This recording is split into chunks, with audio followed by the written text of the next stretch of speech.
But actually, I'm thinking your guys, even though they're self-managing, do also have the helicopter view. Of course, yes. You need both. They just don't need to be told what to do by the helicopter. Yeah, they want to see it, but they don't need to be commanded by the helicopter. Well, once they can see it themselves, once you give them the data, they will do the right thing. That's their duty to themselves. Yes.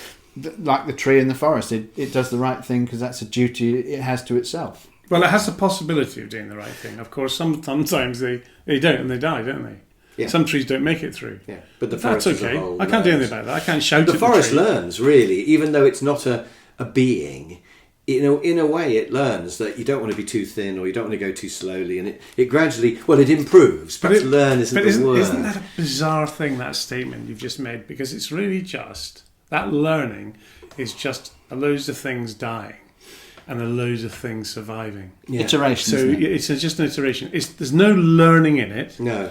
Apart from your interpretation of it. It's just... And also, your way of working, fractal working, isn't completely just survival of the fittest. You don't just, like these really bad car dealerships where they just chuck all the salespeople in with no training and just say, sell some cars, and if one of them's got the gift, he survives and all the others fall behind the wayside. Because what you do is that you put them in there, but they're given quite a few rules, guidelines, football rules, and quite a lot of support and training and model. This is the way the most successful people do it. So you have your recipes and things so that it's not just survival of the fittest. But that's just like the soil, isn't it?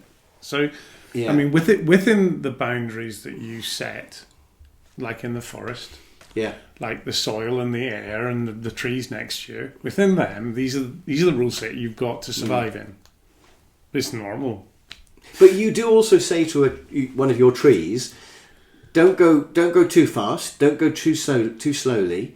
Don't plant yourself right next to somebody else. I mean, I think you do give them some help, don't you? No, not in that sense. No. I mean, yes, we gave them the boundaries, just like the frogs in the pond. You don't give them any guidance on markets to go for or prices to charge? No. But having said that, it is a mistake to see them as individuals. That once you take all these individuals, give them the same rule set, and then put them together, that would be like saying you create this football pitch and a ball and lines and goals, and you put this group of individuals and they play football only as individuals. They don't. They coalesce into two teams and then they battle it out. And each team acts like a complex being of its own. Has emergent properties of its own. Yeah. So one team can win versus another team. So the idea that you introduce individuals who've got no support. Andrew may say, well, they have no support, but they actually have got the support of all their team members. All the trees around them. Who then say, you do this, you do that, and after a little while say, that was great. Keep on doing good work. Keep on doing your duty. Rather than saying, you must now get on and do this because you're my subordinate. That's really interesting, because I thought that each person was their own world, their own profitability, their own sales and production, and they might talk to each other if they want to swap work, or perhaps if they're stuck they might ask a question, but why would the others really want to help them? Because they're sort of competing. But you're saying that actually the teaminess between them is really key to the success of this. Well, obviously they're sharing the brand, I get that. But mostly, aren't they competing though? No, they don't compete with each other.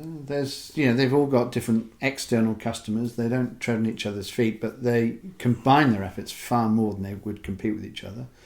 They do compete with our resources. So the trees outside compete for the light. So they compete, for example, in suppliers. There may be a situation where two of them are using the same supplier and want something quickly. Yeah. And they have to come to a compromise on that. That may be a sort of competition.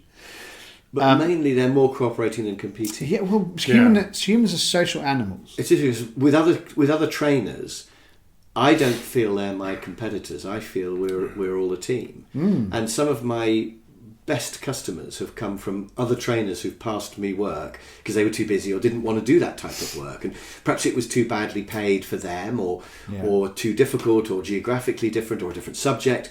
And so my little network of trainers who I work with, we really feel like a team. We don't feel like competitors, even though we compete slightly sometimes in some areas. That's a detail that we never fall out over. So imagine though